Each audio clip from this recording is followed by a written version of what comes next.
Bonjour mes amis, bienvenue dans Blur is the New Black, nos agora vidéo philosophiques en direct sur Facebook. Voilà, épisode numéro 5. Nous allons discuter dans quelques minutes. Si vous regardez le replay, vous pouvez zapper à la 5e minute. En général, il nous faut 5 minutes de mise en place, tranquille. Beaucoup de plaisir à vous retrouver. Nous allons philosopher aujourd'hui sur la colère. Que faire de sa colère? Un sujet intéressant qui est toujours en relation avec les épisodes précédents. Voilà, la colère, c'est vraiment quelque chose où on est tous. Je veux dire, la colère est très démocratique, peut-être la chose la plus partagée du monde, la mieux partagée du monde. Salut Jérémy, voilà, je lis vos commentaires et nous allons discuter comme ça. Vous écrivez vos commentaires, vous êtes déjà 20 en quelques secondes, c'est magnifique. Et comme là, le but du jeu va être de prévenir vos amis de ce live, eh bien je suis sûr qu'on va être 50 d'ici 10 minutes puisque vous allez partager abondamment sur toutes vos pages, tous vos groupes, sur vos journaux Facebook. Allez-y, partagez les amis et convoquez, salut Rim, et convoquez tous vos amis à participer à notre magnifique réflexion. Voilà, donc on va partir sur que faire de sa colère. Alors, il va falloir, on le sent bien, il va falloir définir la colère. Il va falloir définir, je dirais, l'origine de la colère, d'où ça vient. Est-ce qu'il y a différents types de colère? On appelle ça en philosophie une typologie de la colère. Et avec évidemment un dialogue avec vous, donc une réflexion sur vos vies également. C'est un peu le but aussi de la philosophie, d'approfondir, de s'approfondir soi-même. Et j'espère que ces lives philosophiques vous aident à approfondir, salut Géraldina, à approfondir votre connaissance de vous-même et puis à méditer, à réfléchir sur vos interactions avec votre entourage et sur la société, car la colère peut être, on le sait bien, sociale, même si on a oublié ce que ça veut dire, puisque vous savez très bien qu'on a remplacé la colère sociale par la grogne, histoire de faire passer les manifestants pour des chiens hargneux. Voilà. Donc, discutons ensemble. Le sujet est lancé. Que faire de sa colère? Première partie, évidemment, définir la colère. Deuxième partie, est-ce qu'il y a plusieurs types de colère? Troisième partie, que faire de sa colère? C'est-à-dire si c'est une quantité d'énergie mise à notre disposition, est-ce qu'on peut en profiter? C'est un peu paradoxal. Salut Eleonore. Voilà, vous êtes tous là, on partage tous abondamment. Pour l'instant, il y a très peu de partage, hein, on est à 3 partages. Donc je compte sur vous pour partager, que chacun partage 5-6 fois sur tous ces groupes et toutes ces pages. Pendant que vous faites ça, moi-même, je vais partager et vous poser une première question. La colère, la dernière fois que vous avez ressenti la colère, c'était quand? C'était avec qui? C'était pourquoi? J'aimerais des petits témoignages personnels ancrés dans votre vie quotidienne sur vos derniers éclats de colère. Ne trichez pas, essayez de réfléchir, essayez de prendre en compte ce questionnement. On est à 11 partages et on est une trentaine. Voilà, la dernière fois que vous vous êtes mis en colère, c'était quand, c'était quoi, c'était pourquoi? Et je vais lire bien sûr toutes vos... Je crois que j'y arrive de mieux en mieux, hein, à lire vos interactions. Salut Anne, salut Salma, t'as partagé, j'ai vu que t'as partagé, mais tu peux encore partager, t'as plein de groupes. Fais partage groupe, et puis tu peux partager aussi en message privé à tes amis qui, tu sens qu'ils pourraient être intéressés. Tu vois qu'ils sont en ligne, tu vois que tu as 5 amis en ligne, bah, tu leur envoies en message privé, viens, on philosophe. Voilà, alors je partage moi aussi et j'attends vos réactions sur la dernière fois que vous vous êtes mis en colère et qu'est-ce que vous en tirez comme réflexion, puisque c'est un peu une pause méditative. J'en profite pendant qu'on partage tous pour vous dire que j'apprécie vraiment vos messages. Salut Amel, salut Racha. J'apprécie vraiment, vous m'envoyez des messages, c'est super. N'hésitez pas à commencer le débat à peine le post posté. Ne me demandez pas d'autorisation, soyez indisciplinés, c'est comme ça que j'ai envie de vous appeler. Hein. Les indisciplinés ne demandent pas l'autorisation de débattre. Voilà, faites ce que vous avez envie, bien sûr. C'est comme ça que dans cette ébullition non formelle qu'on retrouve un peu la joie de penser. Alors, ne bougez pas, j'y suis presque. Il est combien de temps? J'ai dit que j'avais le droit à 5 minutes. Bim. Eh bien, ça fait 5 minutes. Voilà, ça fait 5 minutes. Ceux qui regardent en replay peuvent nous rejoindre directement là. Ils nous ont peut-être rejoint directement là. Hop. Voilà. Donc je vais prendre vos messages et on va lire un peu ce que vous avez trouvé sur votre dernier coup de colère. Hein, la dernière fois que vous êtes mis en colère, ça y est, on est 50, mes amis. C'était quand, c'était pourquoi. Alors, je prends vos messages. Je travaille sur un... Faire de sa colère un séisme, d'où dégringole la détermination de l'action. C'est beau, Hakim, très très beau. Faire de sa colère, que faire de sa colère? Un séisme, un tremblement de terre, d'où dégringole la détermination de l'action. Ouais, mais j'aimerais que tu me répondes, Hakim. Est-ce que tu t'es mis en colère récemment et c'était à propos de quoi? Qu'est-ce quel retour réflexif tu peux nous dire sur ta colère, ta dernière colère? Et je vais essayer de répondre aussi à cette question parce que faut être fair play. Alors, quand je me suis fait trahir par une amie, dit Jérémy. Waouh, la trahison qui induit la colère, mais tu as fait un petit visage triste. Bah, dans la trahison, il y a l'idée d'injustice. Tu utilises un mot qui signifie que tu as été confronté à de l'injustice. Tu as été confronté à une injustice qui consiste à trahir, donc à léser un pacte. Salut Hichem, salut Bolga. Quand un pacte n'est pas tenu, quand une promesse n'est pas tenue, quand l'autre s'engage et qu'il ne suit pas ses engagements, effectivement, ça provoque la colère. Et on voit bien le lien entre justice et colère, tout de suite. C'est là. Ça ne veut pas dire, évidemment, que celui qui est en colère a toujours juste, est toujours dans la justice, mais ça veut dire qu'il éprouve ce que fait l'autre comme une injustice. Et d'ailleurs, quand on voit le nouveau-né, la colère est fondamentale.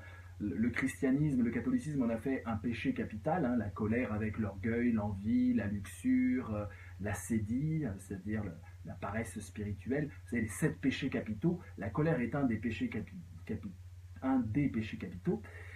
Mais en fait, le nouveau-né a des grandes colères. Et c'est des colères où il juge, de son point de vue de nouveau-né, qu'il est victime d'une injustice. Voilà. Et c'est très facile de mettre en colère un enfant d'ailleurs, très très facile.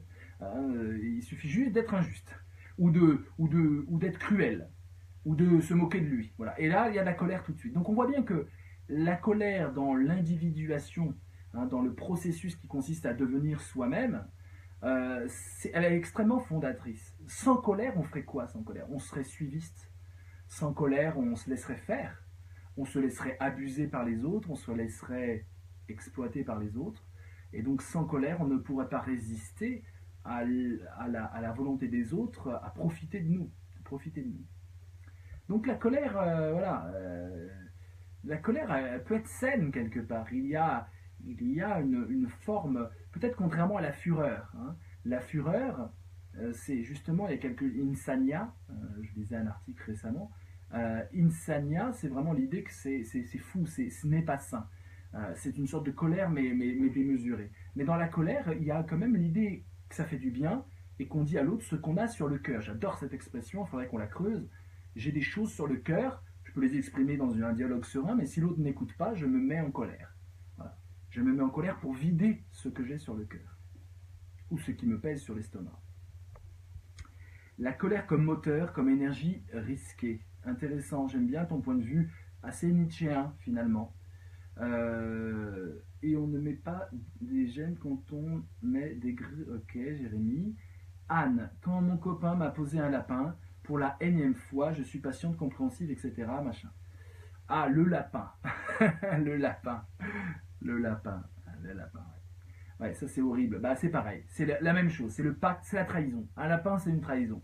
Voilà, un lapin, c'est-à-dire qu'on se donne rendez-vous à 13h et l'autre ne vient pas. L'autre ne vient pas, on avait rendez-vous et l'autre ne vient pas. Déjà quand il vient en retard, ça énerve. On peut se contenir, mais en général c'est énervant. Surtout quand c'est récurrent. Ça peut arriver à tout le monde une fois. Mais quand c'est récurrent, il y a des gens, vous savez, comme ça, c'est automatique. Ils arrivent tout le temps en retard au rendez-vous. C'était mon cas avant l'âge de 23 ans, par exemple. On s'en fiche complètement de mon cas d'ailleurs. Mais à un moment, on décide d'être à l'heure. Et c'est marrant, vous avez remarqué, quand quelqu'un décide de grandir un peu et d'être à l'heure, de s'adapter aux attentes de l'autre, parce qu'il y a des sociétés où la notion de rendez-vous à horaire fixe est complètement aléatoire. Au Brésil, par exemple, se donner rendez-vous, c'est avec une latence d'une heure ou deux. Hein. Je veux dire, ça fait partie de la culture. Voilà. À Paris, pas du tout. À Paris, quand c'est 23 heures ou je sais pas, 10 heures du matin, si on vient à 10h15, on doit prévenir l'autre. Maintenant, avec les SMS, on prévient l'autre. Un quart d'heure de retard, c'est pas possible. 5-10 minutes, mais au bout d'un quart d'heure, on craque. Mais c'est vrai que c'est toujours l'idée d'un pacte rompu et l'idée que l'autre abuse de ma confiance, abuse de mon ingénuité, abuse de ma gentillesse, abuse du fait que je sois patiente et compréhensive. Donc l'autre abuse de moi. Et la colère, c'est peut-être une façon de dire tu n'as pas le droit d'abuser. C'est presque une micro-punition pour éduquer l'autre, en fait. Vous voyez, alors bien sûr, on est en colère, on ne cherche pas à l'éduquer, mais on se dit que ça va être désagréable pour l'autre, donc la colère doit être désagréable pour l'autre. Il n'y a pas pire quand vous êtes en colère d'entendre le mec dire « tu es belle quand tu es en colère ». Ça, c'est infernal. Ça, c'est vraiment l'horreur, parce que ça veut dire « c'est passionnant de te voir en colère, ça ne me fait pas du tout mal, ce n'est pas du tout désagréable, au contraire, c'est très agréable de te voir en colère ». Ça rend dingue. Hein. C'est une façon d'ailleurs très violente de nier votre colère. Donc la colère, c'est une... Et ça, je ne pense pas que ça a été beaucoup dit dans la philosophie. Hein, quand on lit Aristote, quand on lit Sénèque, hein, les grands auteurs de la colère, c'est Aristote qui en parle, bien sûr. Sénèque en parle, il a consacré un livre, De Ira, un livre sur la colère, où il dit que c'est vraiment pas beau et qu'il faut attendre et qu'il faut se calmer parce qu'on est tout rouge, on est boursouflé, on a les veines tendues, on n'arrive plus à respirer. Et il dit, calme-toi parce que tu peux rien faire de bon dans la colère. Donc, bon, pas besoin d'un grand livre théorique non plus là-dessus, mais là ce qu'on dit c'est nouveau. Là ce qu'on dit, et c'est intéressant, la colère c'est une façon de punir presque instinctivement l'autre pour le dresser à ne pas nous abuser. Voilà, pour l'éduquer, le dresser c'est un peu violent, l'éduquer à ne pas nous abuser. Revenons à vos messages. Et pendant que vous partagez, voilà, c'est bien, je vois ceux qui partagent là, merci les amis, hein, ça fait chaud au cœur quand vous partagez en direct, c'est tout l'intérêt. Bolga, tout ce que le monde... Oui, la colère était avec mon ex-mari qui veut me prendre mes enfants. Waouh, alors là, c'est même plus de la colère, là, ça devient une bataille, c'est même plus quelque chose de spontané. La colère, c'est toujours fugace, la colère, elle descend, et elle arrive à quoi? Quand on est en colère, on arrive au calme. Hein. Le calme, c'est le retour à la normalité, alors que la colère, c'est une sorte d'explosion vertigineuse de toutes les émotions. Les poings se ferment dans la colère, on est prêt à frapper. Hein. C'est amusant que la vie, dans toutes les cultures, c'est presque physiologique. La colère, on devient rouge, la voix monte dans les aigus parce qu'en fait, le rythme cardiaque s'accélère et donc on a besoin de respirer beaucoup. Et donc du coup, la voix, quand elle part, il y a beaucoup de souffle et ça monte. Et puis le poing se ferme, on a les veines tendues, on est prêt à l'action, on est prêt à agir, voilà, c'est dur de se calmer. Mais quand on se calme, ce retour au calme signifie que finalement la colère ne peut pas durer longtemps. Et contrairement à la haine. La haine, c'est une différence qu'on peut faire. La haine, c'est une colère qui dure longtemps. Enfin, c'est plus une colère d'ailleurs. Mais c'est quelque chose où on veut nuire à l'autre et on n'est pas triste à vouloir nuire à l'autre. Contrairement à la colère, où il y a toujours une forme de tristesse. Quelque part, il y a plein de philosophes qui disent que la colère, c'est après la tristesse. D'abord, il y a la tristesse et après, c'est la colère. Quand l'autre ne comprend pas parce qu'on est triste, on se met en colère et là, il va comprendre. C'est toujours dans l'idée d'éduquer l'autre à ne pas nous abuser, d'imposer à l'autre les limites de notre liberté à ne pas dépasser. Hein. Même si c'est du fantasme, évidemment, mais il y a toujours cette idée-là. La haine, en revanche, il n'y a pas de tristesse. Quand vous êtes dans la haine de quelqu'un, je dirais même, il y a une forme de jouissance pour les plus tordus d'entre nous. Voilà, la haine, c'est un sentiment que j'ai la chance de ne pas éprouver. Et je me bats contre ce sentiment qui est humain, mais c'est une des batailles, c'est pas du tout la colère. Moi, j'accepte la colère. Mais la haine, ça, non. Non, parce que la haine, c'est la jouissance de léser l'autre, de le blesser, de lui faire mal. Et on n'est pas triste, et ça dure infiniment. Alors, faire une injustice à laquelle j'ai assisté, d'accord, devant. Hichem, je me mets plus en colère depuis que je suis revenu du Japon. Là-bas, personne s'énerve. Tu ne te mets plus en colère. D'accord, c'est comme si tu avais pris, Hichem, une leçon. Moi aussi, j'ai vécu ça au Japon. C'est vrai que c'est spectaculaire.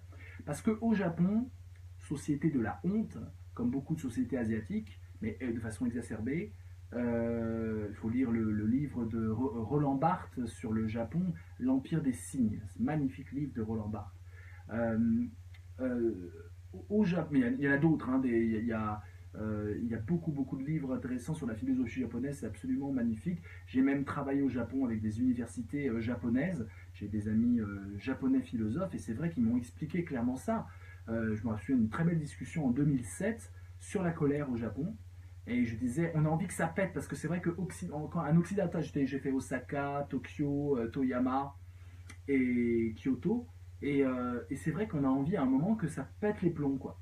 On a envie que ça, on a envie d'un truc un peu méditerranéen qu'on trouve d'ailleurs assez à Osaka, contrairement à Tokyo. Osaka, on est plus volubile.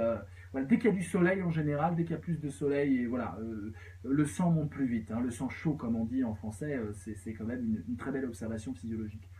Mais on a envie. Et l'idée, c'est que si je me mets en colère, je vais faire honte à l'autre. C'est intéressant comme réflexion. Se mettre en colère, c'est finalement faire en sorte que tout le monde va juger l'autre comme étant inférieur à moi, comme étant un enfant qu'on recadre, et comme étant dans le camp du mal. Et ça, on ne peut pas faire honte à l'autre. Il faut garder la figure sociale, et surtout ne pas faire honte à l'autre, ce qui le mettra en position terrible. Mais je dirais, les duels qui avaient lieu au 19e siècle en France étaient sur ce fondement-là. C'est-à-dire qu'à un moment, quand l'autre s'autorise la colère envers nous, il nous offense. Et l'outrage et l'offense ont partie liée avec la colère. Et elle se répare dans le sang, elle se répare dans la confrontation à la vie et à la mort. Aujourd'hui, on n'est plus du tout dans ce truc-là, mais si vous êtes en colère, ben, les bagarres qu'on a dans la rue, dans les boîtes de nuit, on a tous été plus ou moins confrontés à des bagarres ou qu'on ait assisté à des bagarres ou qu'on en ait vécu, c'est toujours la colère qui est au centre. Hein, c'est toujours la colère qui est au centre. Donc on voit bien que la colère, et que ça peut mener évidemment à... La colère flirte avec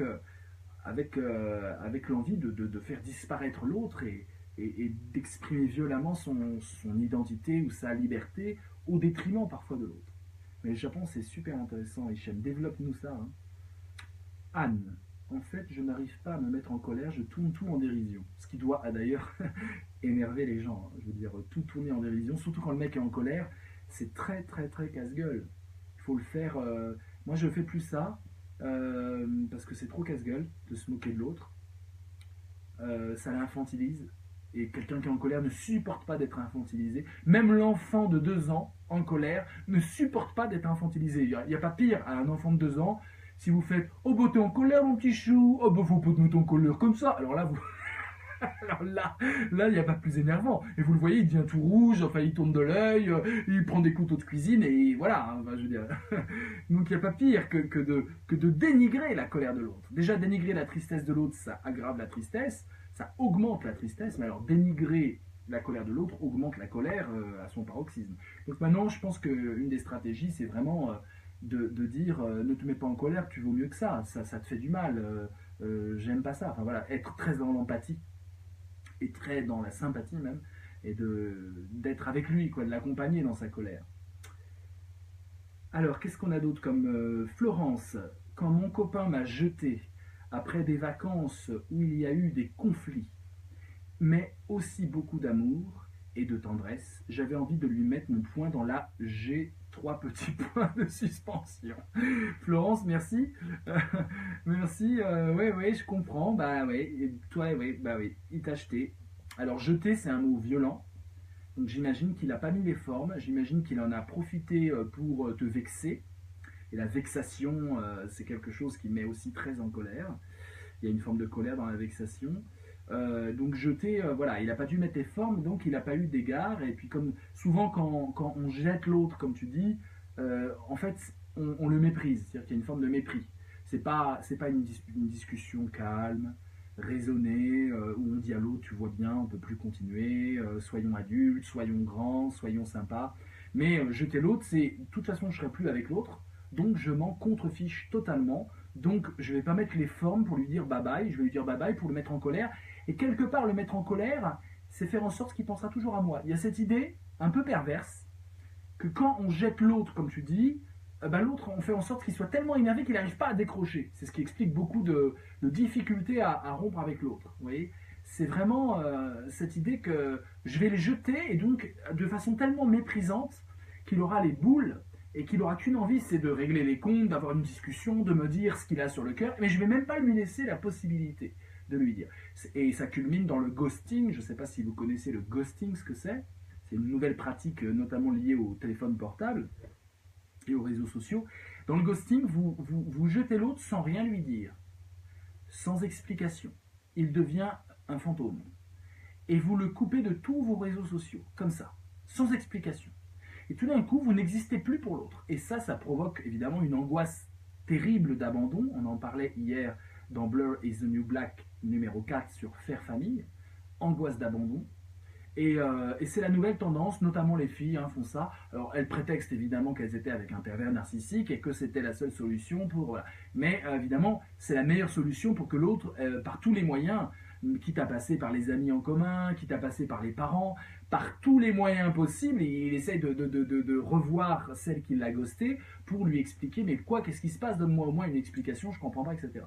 Voilà. Je ne sais pas si vous avez été victime de ghosting, mais c'est un mélange de colère, de rage et d'injustice profonde. Et c'est assez spectaculaire comme émotion, parce que vous ne pouvez pas exprimer votre colère, l'autre n'existe plus. Voilà. Donc je comprends Florence, on compatit tous à ton cas de colère. Merci pour le partage Florence. Une grande force de dérision, moi je pars au quart de tour. Ouais, Kat, ouais, la dérision au quart de tour, j'aime bien l'expression aussi. Ça démarre, ça monte. On sent la montée, la moutarde me monte au nez. Et il y a cette idée d'un truc de... tu sais, quand tu manges de la moutarde, et tu sais que c'est foutu. T'en as pris trop, et tu sais que ça va monter. Tu pourras pas la freiner. Ça te monte au nez jusqu'à ce que tu pleures, et tu peux rien freiner. C'est un processus comme ça qui est engagé, et ça montre bien que la colère est une passion, parce qu'on la subit aussi. On la décide pas. On décide pas de se mettre en colère. Je dis pas, tiens, demain je vais me mettre en colère contre lui. Non. Donc la colère, on l'a subie. C'est une passion au sens premier du terme. Et puis la colère a toujours été classée dans la philosophie dans le rang de l'irrationalité. C'était irrationnel. On ne peut pas raisonner la colère. D'ailleurs, c'est ça qui est intéressant. C'est comment raisonner celui qui est en colère. Voilà, c'est assez complexe. Éléonore, je crois qu'on peut aussi associer colère et indignation ou dégoût en plus de justice. Oui, tout à fait. Colère et dégoût. Ouais, je vois. Souvent dans la colère, le mode de l'expression de la colère, c'est les insultes. Il y a quand même dans la colère une façon de s'exprimer qui consiste, et d'ailleurs il y a des pratiques dans certains peuples autres que occidentaux ou modernes, il y a plein de pratiques pour régler les conflits sans passer par les coups de poing. Et une des pratiques inuites, les Inuits, c'est de se mettre face à face et de s'incendier verbalement. Espèce de... Bon, je vous passe les noms d'oiseaux, plein de noms d'oiseaux, espèce de machin. Et on s'insulte. Alors, il n'y a aucune limite dans l'utilisation d'un vocabulaire argotique, violent, bestialisant l'autre, le rabaissant au dernier degré, mais on ne doit pas le frapper. Et ça peut durer des heures et des heures jusqu'à ce que la foule autour de ces personnes se mette à rire, et qu'il y a des rires tellement c'est rigolo à un moment, et quand les rires vont grignoter comme ça cette explosion de colère, et ça vide, alors vraiment on vide son sac, et je pense que ça, d'ailleurs c'est ça quand on règle les conflits, par exemple quand on a une histoire d'amour et qu'on veut vraiment régler le conflit pour avancer, à un moment il faut que ça pète les plombs, ça peut pas être rationnel, on en a gros sur la patate, on en a gros sur le cœur, on va jusqu'au bout du truc, jusqu'à ce que voir l'autre se défigurer, etc. Et l'autre, il fait pareil. Et puis après, on peut discuter vraiment. Mais il y a un truc de vider son sac. J'aime bien aussi l'expression, c'est des expressions très fortes. La colère étant une passion humaine très commune, contrairement au péché capital, très commune. Et donc, il y a plein de mots, d'argot, d'expressions du langage. Plus c'est commun, plus il y a de vocabulaire, vous voyez. Donc, vider son sac, c'est génial. Vider son sac. Dire à l'autre, c'est 4 vérités. Très intéressant. Vous connaissez les 4 vérités? C'est quoi les 4 vérités? À votre avis, tiens, question que je vous pose, je vais continuer pendant que vous répondez à... Je vous pose une question, mes amis, qui êtes connectés là, on est 50. Les 4 vérités, qu'est-ce qu'on peut dire à l'autre pour calmer sa colère? Quels sont les 4 types de vérités qu'on peut dire? Si on prend l'expression au sens fondamental, au sens propre, il y a vraiment 4 choses, 4 angles d'attaque à dire quand l'autre nous a mis en colère. C'est quoi dire à l'autre ces 4 vérités? Vous pouvez me mettre 4 mots, s'il vous plaît? Chacun met 4 mots pour exprimer en quoi consistent ces 4 vérités qui permettent de vider son sac. Voilà. Pendant que vous faites ça, je lis vos commentaires. Salma. Alors, Brel dit qu'il n'y a pas d'homme sans colère. Un truc comme ça. Doit-on accepter que la colère pourrisse notre quotidien?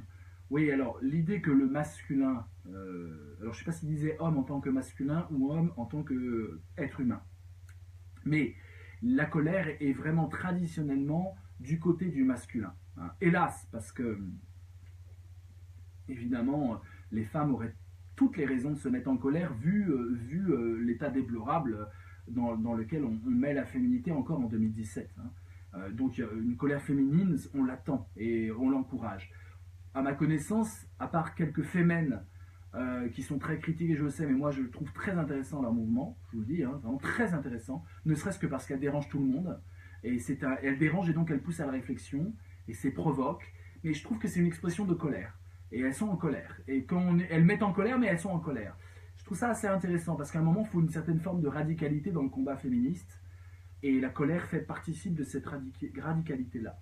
Et je suis très méfiant d'un féminisme qui ne serait pas en colère, parce qu'il y a toutes les raisons d'être en colère.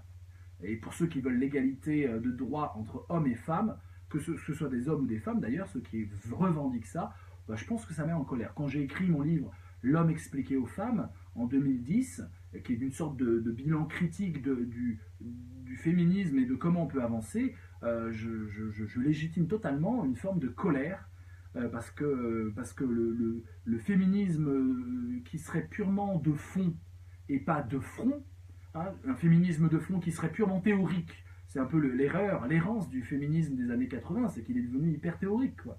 Et on a fait des grands livres féministes, des grands colloques féministes, des grands débats féministes, des grandes philosophies féministes, mais quand vous lisez Le deuxième sexe de Beauvoir, ben elle va au carton, quoi. Elle est en colère, quoi. Et c'est beau, une femme en colère qui dit je vis de l'injustice et je vais te recadrer, ça va pas être sympa. C'est pas là pour être sympa, vous voyez. C'est pas là pour être sympa. Et je trouve que la colère dans les combats, et vous pourrez maintenant voir ce que c'est la colère sociale, la colère face aux injustices sociales, et sortir de l'individu, donc sortir d'une psychologie, pour aller vers une sociologie. Le féminisme de front, qui va au carton, il va avec une forme de colère lucide. Et c'est ça le paradoxe. Et je pense qu'en philosophie, on peut travailler cette notion de colère lucide. C'est une colère, mais ça me permet de voir mieux les choses. C'est pas une colère qui m'aveugle. C'est une colère froide un peu, et qui me permet de voir les choses autrement. Ce que j'appelle la thumétique, Thumetisque, c'est la science de la colère lucide. Hein. Et j'essaie de mettre ça en place dans toutes mes œuvres et puis dans mes conférences philosophiques à l'université. J'essaie de mettre ça en place. En quoi consisterait la thumétique? La science d'une colère qui serait froide, lucide et qui nous permettrait de mieux nous impliquer dans le monde avec un corps martial, un peu comme dans les arts martiaux, qui est à la fois en maîtrise et à la fois qui s'autorise le hors-contrôle, l'hubris, le délire et le vertige de la colère notamment. Du thumos, disait Platon, la partie irascible de l'âme. Hein, Platon qui distingue le nous, la partie intellectuelle, le thumos dans la poitrine, la partie irascible, guerrière, impétueuse, et l'épithumia, la partie des désirs, de la sexualité, des bas instincts. Et le thumos, d'où vient le mot thumétique, avec TH à chaque fois, le thumos, c'est cette partie d'impétuosité, d'héroïsation, et la colère est... Donc ça, il ne faut pas le laisser au monopole des hommes. Hein. Il faut que les femmes s'emparent du thumos. Et je crois que la grande révolution féministe du XXIe siècle consiste à autoriser des femmes en colère, parce qu'elles ont raison d'être en colère, quand on voit l'arnaque qu'on leur fait subir, tant au niveau des loyers que au niveau des corvées domestiques, etc. Il y a de quoi être en colère quand même. Voilà. Alors voilà, donc, ouais. Que faire de sa colère? Peut-être militer avec sa colère, essayer d'être au plus juste et peut-être philosopher avec sa colère.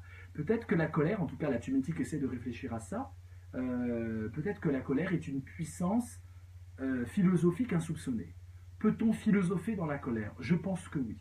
Et même d'ailleurs, ce que j'ai écrit plaide en cette faveur-là. Mes premiers livres notamment, c'était des livres en colère. Très en colère. Quand vous lisez Je t'aime, une autre politique de l'amour, c'est de la colère pure. Mais on n'est pas là pour parler de mon œuvre, on est là pour parler de vous aussi. Donc je reprends les messages. Laetitia, la dernière fois que je me suis mise en colère, c'était il y a 10 ans, lorsqu'un très proche est décédé des suites d'une longue maladie. Depuis, je crois que je n'ai pas réussi dans ma vie à me remettre vraiment en colère. Ah, c'est une colère contre le destin, c'est beau ce que tu dis, Laetitia. C'est une colère tristesse. Mais j'aime bien l'idée de pouvoir être en colère contre ce que les Indiens d'Amérique du Nord, notamment les Sioux, appelaient le grand mystère. On peut être en colère contre Dieu. On peut être en colère. Hein. Dieu, pourquoi m'as-tu abandonné est un cri de désespoir de Job, mais on peut voir de Job, mais on peut voir aussi qu'il y a une sorte de colère face à l'absurde, face à mais que veux-tu, quoi? Que veux-tu, ô grand mystère?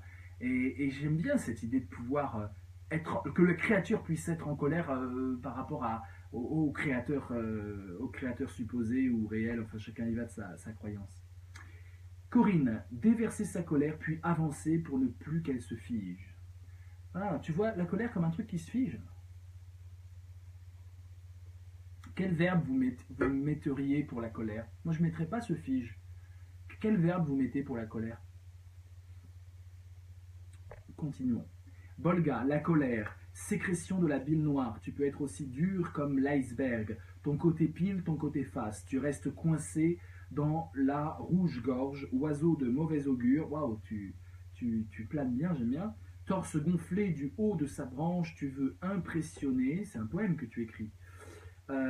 Tu es le venin de ma bouche, je te hais à serpenter autour de ma patience, tu es conséquence des émotions liées au manque, aux blessures et à la frustration, tu t'apparentes à la violence, crier la vie, sa colère, son mépris, lire de la hiérocardie, waouh, transforme le cœur en pierre, pas mal, et laisse les racines se lier dans le mouroir de l'émotion.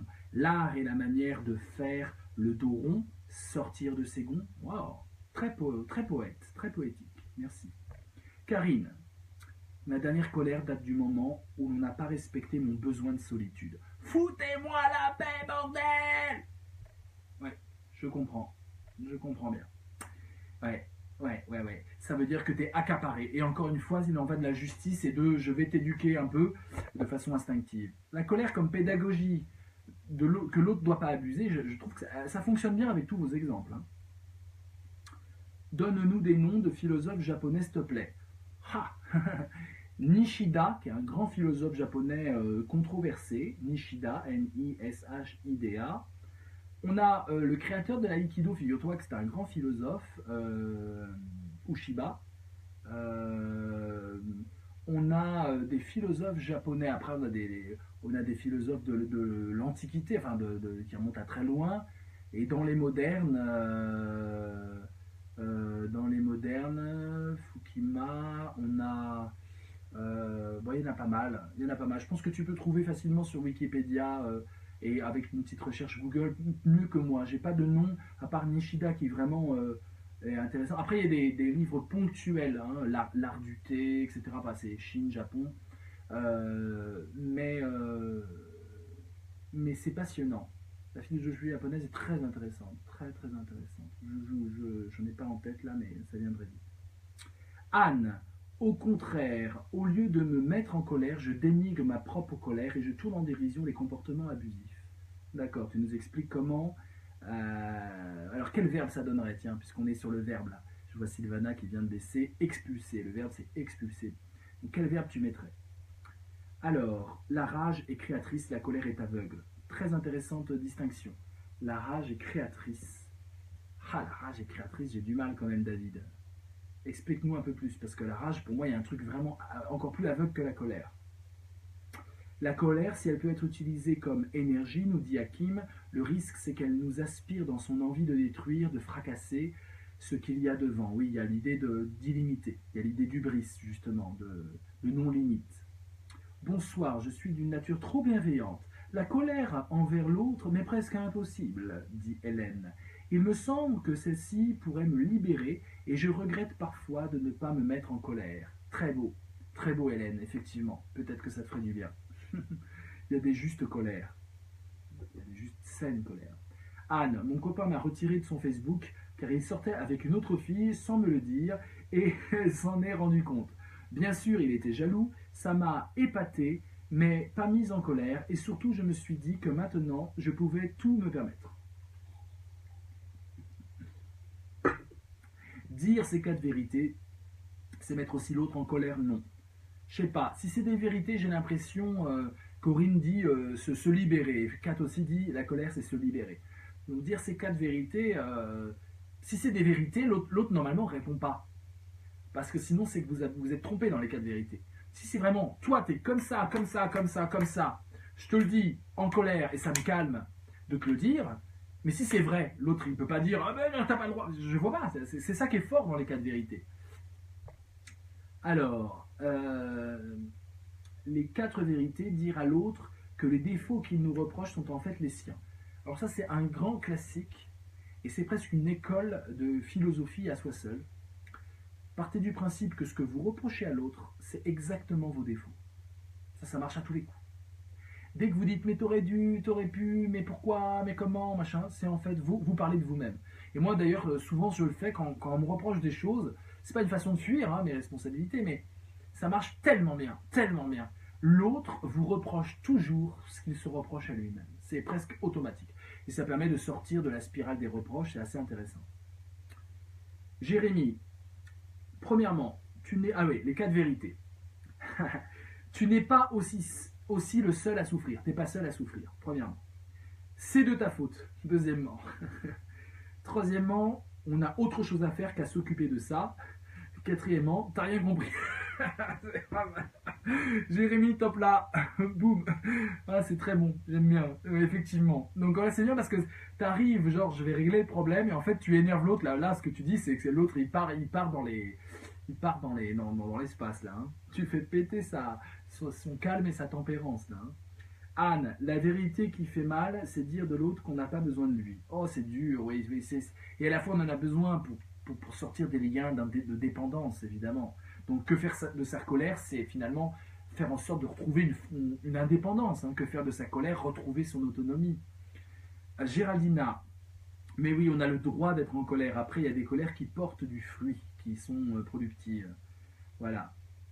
Anne, mon frère et moi, nous étions en colère contre l'hôpital qui a commis des négligences vis-à-vis de ma mère mourante. Ça, c'est des colères terribles parce que c'est dur à évacuer. Et face aux injustices institutionnelles et aux injustices qui concernent des choses supérieures à ce qu'un individu, voilà, à la capacité d'action et de résistance d'un individu, je pense que là, il y a une organisation à faire. Des associations de consommateurs quand ça concerne l'industrie, des associations de résistance. Mais c'est vrai que l'union fait la force et des gens en colère ensemble, on passe à une colère d'un nouveau style, qui est une colère non seulement lucide, mais organisée. Et ça devient très intéressant parce que tout d'un coup, on passe de la psychologie et on arrive dans la politique. Et je pense qu'il y a une politique de la colère. Il y a une politique comme une poétique, même une poétique de la colère. La colère est créatrice, elle peut être extrêmement mobilisatrice. Et donc, elle est de nature aussi politique.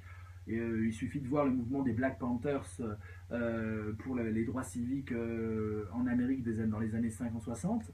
Voilà, la colère, ou la colère de certaines banlieues, la colère de ceux qui sont discriminés et qui disent on en a marre d'être. La colère est une puissance politique. Peut-être que faire de sa colère, c'est peut-être fédérer notre colère à la colère d'autres. Hein. Et ça marche aussi dans l'intime. Une femme qui est battue par son mari et qui éprouve à la fois de la peur, de l'amour, de la colère, mais qui ne sait pas quoi faire, si elle parle de ça et si elle rencontre d'autres femmes dans son cas, avec des groupes de parole, évidemment, le but du jeu, c'est d'être en colère, mais ensemble, et de se soutenir pour retrouver sa liberté, sa dignité et puis son bonheur. Donc la colère, finalement, c'est une amorce de politisation. Je me demande si c'est pas presque la meilleure des amorces. Les révolutions, qu'est-ce que c'est? La révolution tunisienne, qu'est-ce que c'est? Si ce n'est une colère qui s'est autorisée d'être en colère parce qu'elle était colère à plusieurs. Tout le monde avait peur sous Ben Ali, il y avait des mouvements de résistance clandestins, et jamais on n'aurait parié qu'en si peu de temps, le gouvernement allait céder. Et tout d'un coup, on s'est autorisé la colère, on s'est autorisé de ne plus avoir peur, parce que la colère a quand même une chose positive, c'est que la personne en colère n'a plus peur. La colère est la négation de la peur. C'est très très dur, c'est même quasiment impossible psychologiquement d'être dans la frayeur, la terreur et la peur, et d'être dans la colère. Alors, je sais bien que la peur peut mener à la colère. Il y a des liens, il y a des passerelles. Mais en même temps, c'est à mon avis impossible. Il est impossible d'être dans la peur et d'être dans la colère. Et donc, une solution pour sortir de l'angoisse, pour sortir de la peur, pour sortir de ce sentiment d'être écrasé par la fatalité, c'est de se mettre en colère contre le destin, se mettre en colère contre les puissances qui nous oppressent. Et donc, c'est intéressant. Vous voyez, la colère, et là, on va très loin dans la définition de la colère. La colère, non seulement on rectifie l'injustice subie et on éduque l'autre, mais la colère est une puissance de politisation de la douleur psychologique. C'est la matrice qui permet de transformer la psychologie en politique. Et c'est une puissance de fédération qui permet la révolution. Toute révolution est mue, même s'il y a de l'humour et de l'amour, il y a aussi une forme de colère contre l'état du monde. Hein. Tenir tête au système et vouloir le renverser, c'est une forme de colère. Le rock exprime toujours une forme de colère en tenant tête, par exemple, au système. Bon, on va loin parce que la colère comme puissance politique, pour cette nouvelle science que j'essaie de mettre en place, que j'appelle la thumétique, c'est intéressant. La thumétique part de l'intime et va vers le politique. Hein, c'est très intéressant de voir comment on peut, par un sentiment irrationnel, comprendre qu'il y a un ferment politique derrière ça. Et d'ailleurs, la philosophie n'a eu de cesse que de taire ça, de taire le secret de la colère. Car la colère a un secret en elle. Il y a un mystère de la colère. C'est que la colère, qui a l'air très intime, peut devenir une puissance politique. Et c'est ça le secret qui est tu. Et tous ceux qui veulent enfermer la colère dans la psychologie veulent en fait empêcher sa traduction, sa translation, sa métamorphose dans la politique. Parce qu'évidemment, une colère qui devient politique est une colère beaucoup plus dangereuse au niveau de la dominance des élites et au niveau de l'ordre social d'une colère qui serait pour les divans du psy ou pour les coachs, ou pour voilà, une colère qui serait à digérer tout seul dans son coin ou avec 2-3 amis. Hein, ah, on est allé loin là, je crois qu'on est bon là. Que faire de sa colère une puissance politique? Vachement intéressant. En tout cas, ça permettrait de faire un test sur la colère. Si ma colère, je n'arrive pas à l'universaliser en disant je suis capable de créer un mouvement de cette colère-là et de militer longtemps dans ce mouvement-là, alors elle ne mérite pas d'exister. C'est presque une sorte de critère. Quand vous serez en colère la prochaine fois, vous dites est-ce que ma colère, je peux militer pendant 5 ans sur cette colère et fédérer plein de monde autour de ma colère? Si oui, alors tu as raison d'être en colère, tu as une juste colère et tu peux y aller. Sinon, arrête d'être en colère, elle ne sert à rien. Tu es juste un gamin qui pleure et qui fait moins. Ça serait intéressant de voir que c'est presque une sorte d'impératif catégorique à la Kant, vous savez, impératif catégorique. La maxime de ton action, tu dois l'étendre à l'universel. Si tu fais quelque chose, imagine que tout le monde fait la même chose que toi et tu verras si c'est bien ou pas. Et bien là, c'est la colère. Essaie de voir si ta colère, tu peux l'universaliser et dire venez les gars, tous, vous êtes en colère comme moi, on va militer. Si tu n'arrives pas à le faire, arrête d'être en colère. Ta colère n'a pas d'essence politique, elle ne pourra pas se transformer. C'est juste une vexation, c'est juste de l'ego.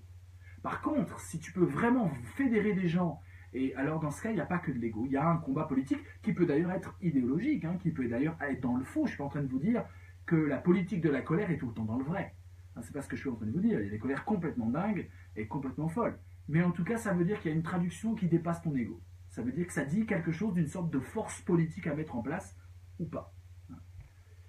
Waouh, waouh les gars, les filles. Alors, révolté pour le verbe, tu dis Jérémy. Pourquoi tu me bloques? C'est bizarre, dit un utilisateur Facebook.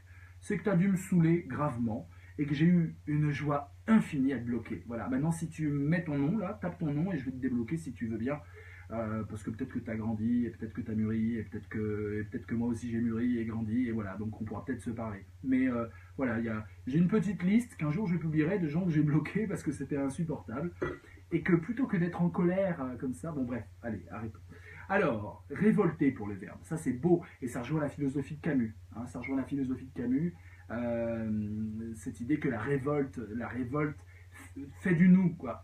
Et d'ailleurs, c'est ce qu'il dit, le jeu se transforme en nous. Hein, je pense donc nous nous révoltons. Hein. C'est ça qui est très beau chez Camus. J'aimerais que tu effaces mes vidéos sur DreamTanks. Non, les vidéos sur DreamTanks ne seront pas effacées, mes amis, parce que je ne vais pas passer mon temps sur 450 vidéos DreamTanks à chercher où est la vidéo. Donc vous allez vous-même l'effacer, je vous mettrai, et vous pourrez l'effacer, et vous allez surtout me trouver les vidéos, parce que moi j'ai autre chose à faire que de chercher sur 450 vidéos. Désolé. Donc, et puis écrivez-moi un message privé, ça sera plus cool. Mais voilà, j'ai autre chose à faire, les amis. Vous étiez en conscience sur DreamTanks que c'était archivé, donc vous avez tout à fait le droit de l'effacer, mais vous allez trouver vos propres vidéos, et comme ça facilitera la tâche. Angel, la colère ne serait-elle pas comme une tempête, mais qui n'a pas forcément toujours comme conséquence des dégâts, mais un point de renaissance? C'est un peu ce qu'on dit, ouais. C'est un peu ce qu'on dit. Quelque part, naître, c'est la plus grande des colères. J'ai l'impression que dans le cri de la naissance, il y a l'idée de colère. Alors, les psychanalystes en fait leur chou gras.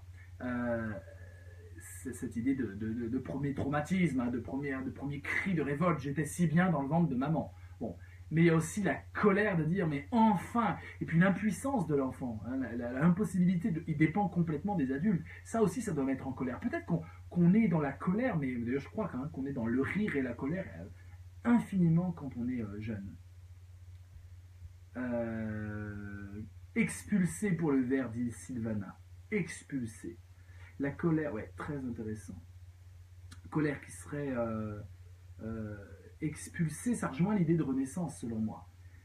On pouvait se mettre en colère en entreprise, si on pouvait se mettre en colère sans être viré. Corinne, c'est beau ce que tu dis, parce que l'entreprise, c'est justement telle qu'elle est faite aujourd'hui pour la plupart des grands groupes, pas des petits groupes, mais des grands groupes, complètement dégénérés la plupart. C'est terrible, c'est terrible. C'est justement l'impossibilité d'être en colère. Ça s'appelle l'assertivité. C'est-à-dire que tu dois défendre tes droits en étant totalement dans le calme serein. Et regardez comme on parle du syndicalisme en entreprise, etc. C'est extrêmement compliqué. La colère ne doit pas avoir lieu. C'est intéressant. C'est très intéressant. On a... Oh là là, j'ai du retard. La colère camoufle parfois un ressenti très profond, dit Anne-Josée, et nous empêche d'y accéder un peu comme le déni. Très intéressant. Hakim, 4 choses à dire à quelqu'un qui est en colère. Premièrement, tu as le droit de me parler calmement. Ouais. Deuxièmement, pourquoi tu t'énerves? C'est un peu la même chose. Troisièmement, calme, respire, zen, je t'écoute. C'est la même chose. Je comprends ton humour. Et quatrièmement, toucher physiquement avec bienveillance, mais en restant dans une garde imperceptible au cas où. On retrouve le professionnel des arts martiaux, Hakim, hein, dans ce que tu dis. Mais là, tu n'avances pas sur le fond, hein, c'est que de la forme. On dit pourtant qu'il n'y a pas que la vérité qui blesse. Ouais. Géraldina, la colère peut surgir des entrailles quand on a un ressentiment ou de manière spontanée, et elle peut peut-être parfois être ravageuse. Hakim, quand je suis en colère, plus on demande de me calmer, plus je deviens virulent. Alors, si on ose me toucher, je ne réponds plus de rien, un dingue. Une dingue, dit Kat. Anne, oui, c'est vrai, j'ai créé et je me suis rendu compte qu'après c'est une expression de ma colère. Très intéressant. Donc une poétique de la colère qui pousse à la création. Combien d'artistes créent avec cette colère froide dont je vous parlais, cette colère intériorisée qui est un moteur, effectivement. Louisa, la colère empêche-t-elle la dépression? J'ai l'impression. Si c'est pas une colère contre soi, j'ai l'impression que si c'est pas une colère contre soi, mais si c'est une colère tournée vers un objet extérieur du monde, j'ai l'impression que c'est un remède à la dépression. Maintenant, il faut trouver le remède de la colère, parce qu'on peut aussi être enfermé dans sa colère. Mais c'est magnifique, hein, vous êtes super actif. Hein, là. Un signal d'alarme, dit Sylvana, intérieur pour identifier un besoin fondamental, qu'un besoin fondamental est bafoué. Donc on rejoint cette idée-là, tout à fait.